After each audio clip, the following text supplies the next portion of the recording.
Dan jangan lupa untuk subscribe YouTube channel Metro TV News dan juga nyalakan notifikasinya.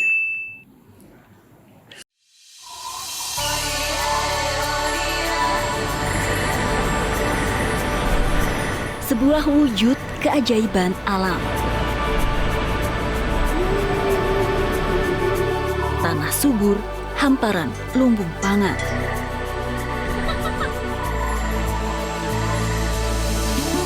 Di sisi sumber air yang membentang luas.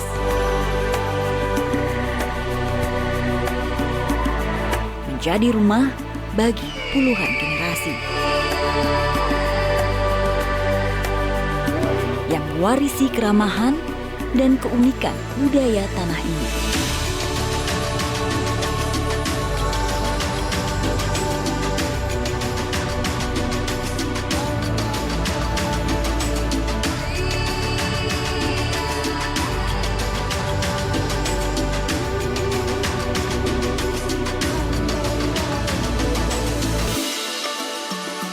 Bersama saya, Amalina Lutfia, kita menyaksikan megahnya Tanah Toba. Hanya di Journey, Way to Explore.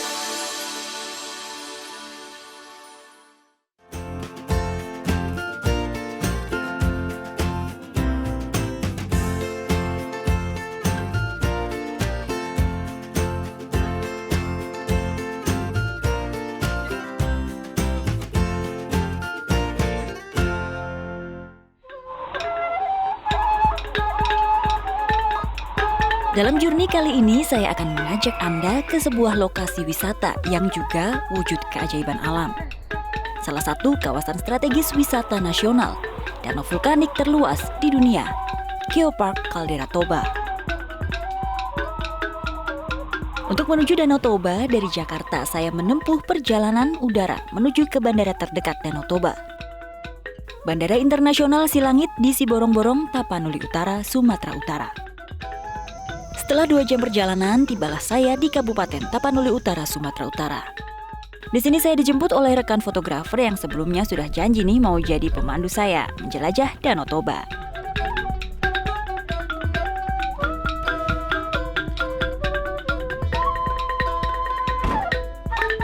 Nah, langsung tanpa berlama-lama kami menuju ke kawasan Danau Toba. Dari bandara, jalan menuju ke kawasan danau. Kami melewati ruas jalan aspal yang telah rutin dipelihara dan mengalami rekonstruksi jalan oleh Kementerian Pekerjaan Umum dan Perumahan Rakyat. Sebelum menuju ke Pulau Samosir, terlebih dahulu kami singgah ke Pizza Andaliman. Disinilah satu-satunya pizza yang sausnya diracik menggunakan andaliman atau sering disebut orang dengan merica Batak.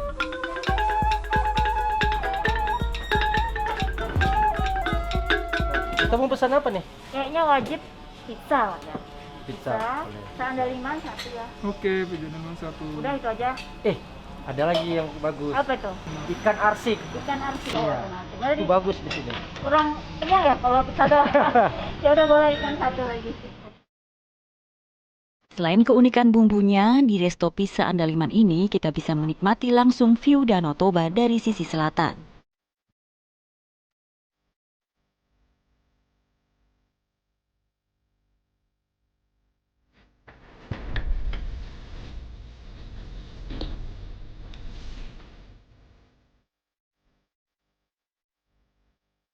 Tak lama, makanan yang kami pesan pun datang.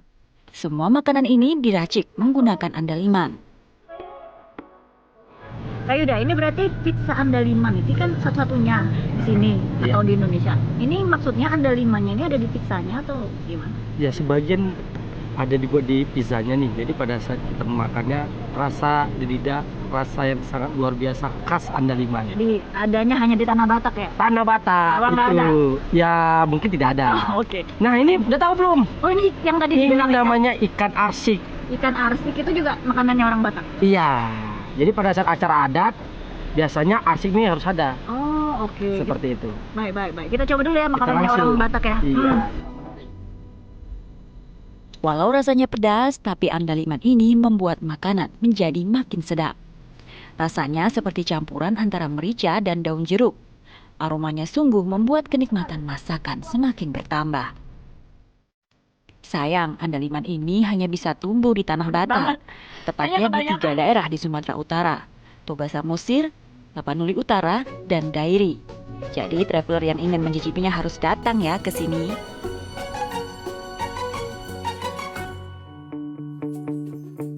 Selesai mengisi perut, kami melanjutkan perjalanan.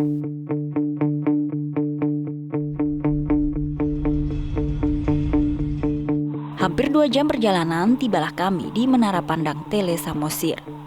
Di sini kita bisa memandang Danau Toba dari sisi barat. Luasnya danau vulkanik ini memungkinkan kita untuk mendapat keindahan yang berbeda di setiap sisinya. Dari sini tak hanya danau, kita juga bisa melihat gunung atau bukit yang disebut Pusuk Buhit, yang dipercaya sebagai asal muasal si Raja Batak. Nah, di kawasan Tele kini juga telah berdiri toilet wisata yang dibangun oleh Kementerian Pekerjaan Umum dan Perumahan Rakyat yang mengadaptasi pembangunan toilet internasional yang ramah lingkungan dengan pemanfaatan air daur ulang. Di sini kita bisa menikmati makanan di kafe dan restoran yang terletak di lantai 2. Selain menjadi menara pandang, Tele nantinya didesain untuk menjadi gerbang masuk menuju kawasan Geopark Caldera Toba.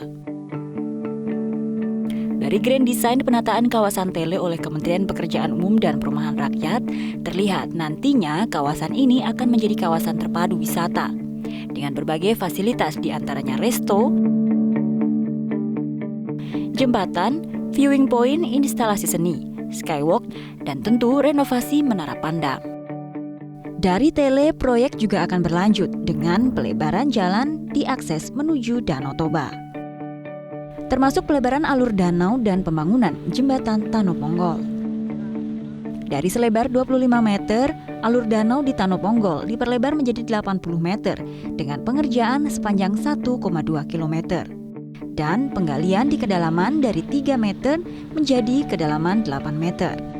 Desain pembangunan jembatan Tanoponggol yang baru nantinya akan menerapkan keunikan budaya Batak, yaitu 3 tiang tungku yang mewakili filosofi Dalihan Natolu, atau 3 dasar hubungan kekerabatan dalam adat Batak, dengan ketinggian 8 hingga 9 meter dan panjang total 294 meter. Nah, jembatan ini menjadi penghubung Pulau Sumatera dengan Pulau Samosir di Danau Toba. Nah, dari sinilah saya menyeberang untuk menuju ke Pulau Samosir dan menutup hari pertama saya di Danau Toba. Saya menginap tepat di tepi danau, di Samosir Cottage Resort. Hotel ini dulunya juga menjadi tempat singgah Presiden Jokowi saat ke Danau Toba loh. Nah, karena itu saya tertarik juga untuk menginap di sini. Selain juga tentu bentuk resort yang megah dan suasananya yang sangat nyaman. Akhirnya setelah perjalanan panjang, saya bisa beristirahat dengan menikmati sejuknya angin Danau Toba.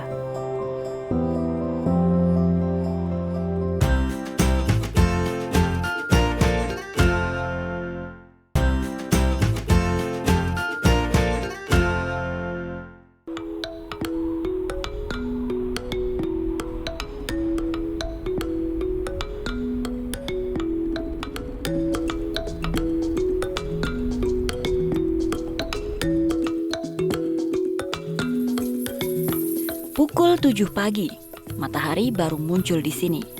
Dengan angin yang cukup dingin dan suasana pagi yang cerah, saya menikmati secangkir kopi di resort sambil menunggu kapal tiba menjemput saya untuk berkeliling danau.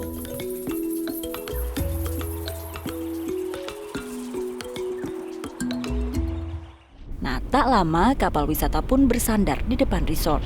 Saya dan wisatawan lain segera naik untuk berlayar. Dari kapal, kemegahan Danau Toba semakin terasa dengan pemandangan berbagai macam resort dan terpaan angin yang semakin kencang terasa. Kapal wisata dengan desain khas rumah Batak lengkap dengan 2 patung si gali-gali ini dikelola oleh pemerintah Kabupaten Samosir untuk menarik wisatawan, terutama turis mancanegara. Bagi wisatawan yang ingin menyewa, kapal ini bertarif 1 juta di jam pertama dan 500.000 di jam berikutnya. Biaya yang sangat sepadan dengan pemandangan dan suasana yang tak ada duanya di dunia. Setengah jam berlayar, tibalah kami di Huta Sialagan. Huta artinya adalah kampung. Nah, disinilah kampung dari keluarga Raja Sialagan.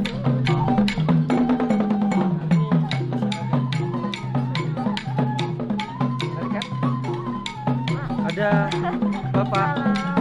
Nah, Bapak ini salah satu kepala adat yang ada di sini. Pak Ketua adatnya ya Pak ya? Ya, namanya Pak Gading Sialagan. Pak Gading izin untuk bertamu. Pak, ini kebetulan sedang ada pesta atau apa Pak? Ada tarian ini? Enggak, kalau biasanya kalau kami ada acara-acara tertentu, bisa apalagi kalau misalnya para pejabat, orang penting, biasanya kita pertunjukan tari-tarian Batak. Tarian. Pak, saya boleh lihat dulu ke sana Pak? Boleh? Pas sekali saat saya datang, para penari dan pemain musik memainkan lagu selamat datang untuk para tamu.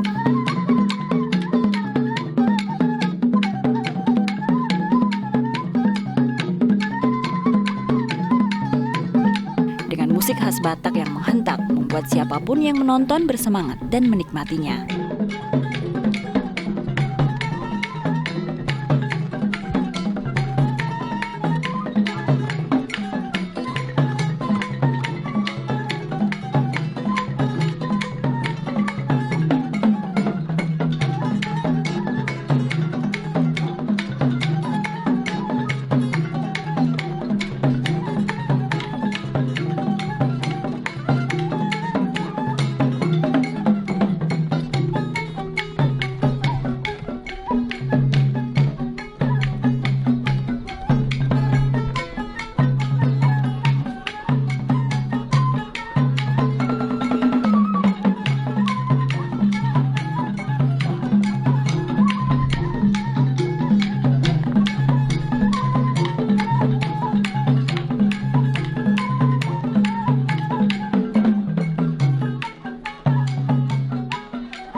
Di kawasan Huta Sialagan berdiri 8 rumah adat Batak yang disebut dengan Bolon.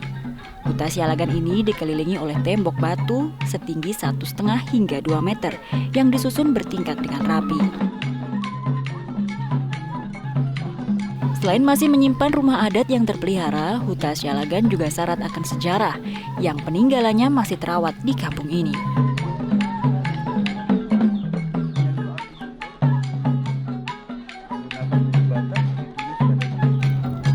Rencananya, kawasan Huta Sialagan ini juga akan direvitalisasi atau dipulihkan kembali nilainya dengan beberapa perbaikan yang dikerjakan oleh Kementerian Pekerjaan Umum dan Perumahan Rakyat.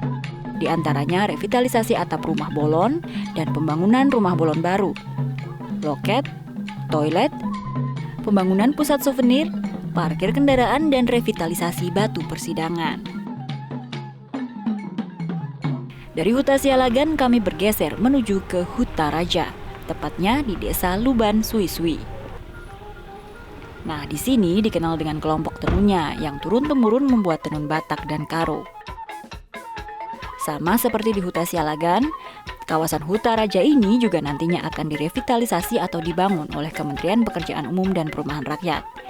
Tentu dengan tetap memperhatikan aspek keaslian budaya.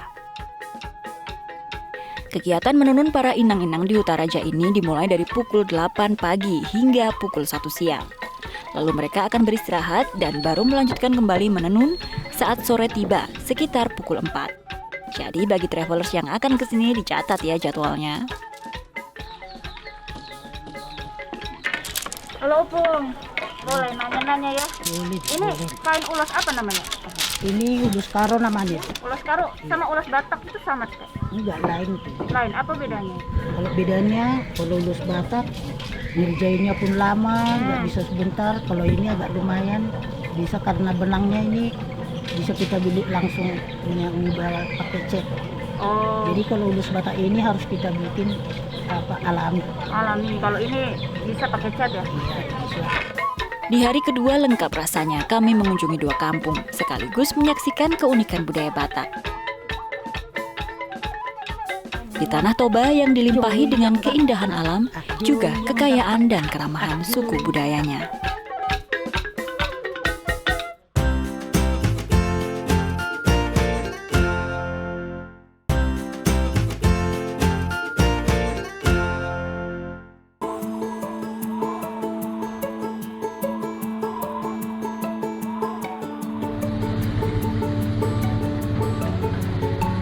Masih di sekitar Danau Toba, hari ini kami akan bertolak meninggalkan Pulau Samosir menuju ke Kabupaten Karo.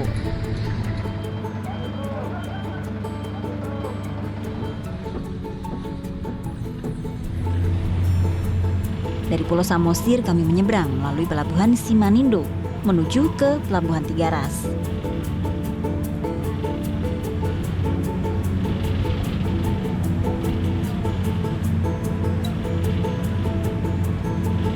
Perjalanan menyeberang ditempuh dalam waktu setengah jam.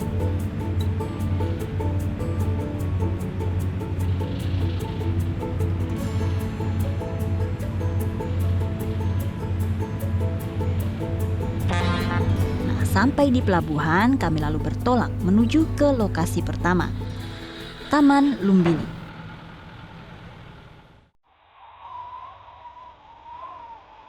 Taman Lumbini ini adalah pagoda yang dibangun meniru pagoda Swedagon di Myanmar. Bangunannya indah dan memiliki kesan megah karena dilapisi dengan cat berwarna emas.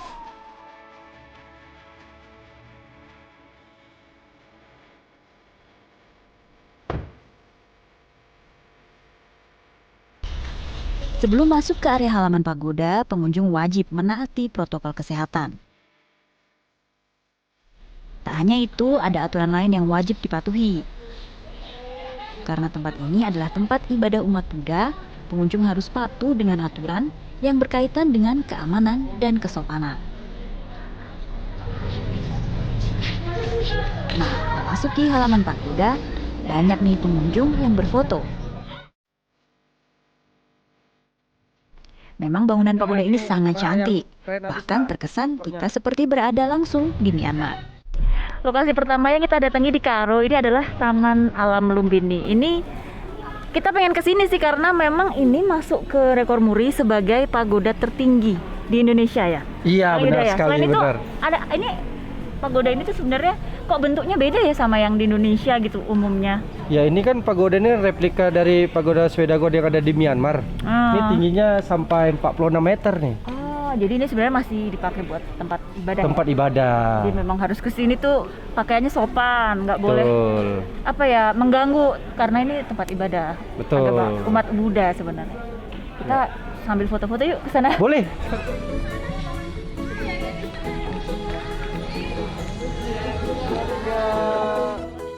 Dari Taman Lumbini masih di Kabupaten Karo, kami menuju ke air terjun yang paling indah di sisi Danau Toba. Air terjun Sipiso-Piso. 30 menit perjalanan dari Taman Lumbini, kita tiba di Desa Tongging, Kabupaten Karo. Dari sisi bukit pun suara air terjun yang deras sudah kencang terdengar. Nah, untuk mendekat dan mendapat spot foto terbaik, kita harus menuruni anak tangga yang akan membawa kita sampai ke dasar air terjun. Tapi karena terlalu jauh, saya dan Yuda akhirnya memutuskan berhenti di pos pertama.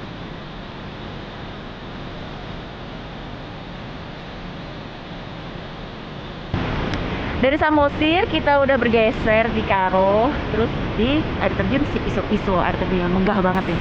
Kak Yuda, ini air terjunnya berapa sih tingginya sebenarnya? Lebih kurang 120 meter. 120 meter. Ada Iya. yang bisa diceritain nggak dari air terjun ini? Nah, ini air terjun Danau Toba dari sini salah satunya gitu. Oh, dari sini. Ini adalah sebelah utaranya Danau Toba. Ya, bisa kita lihat Danau Toba yang cukup indah.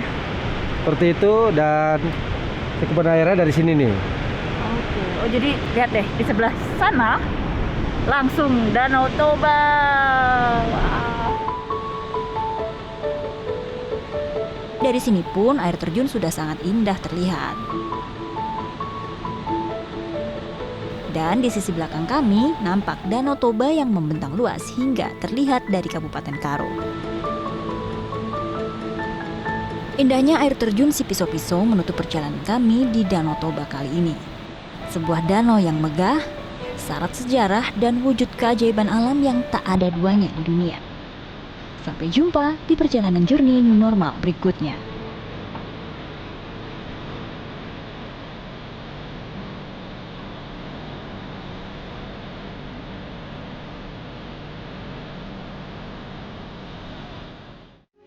Metro TV, knowledge to elevate.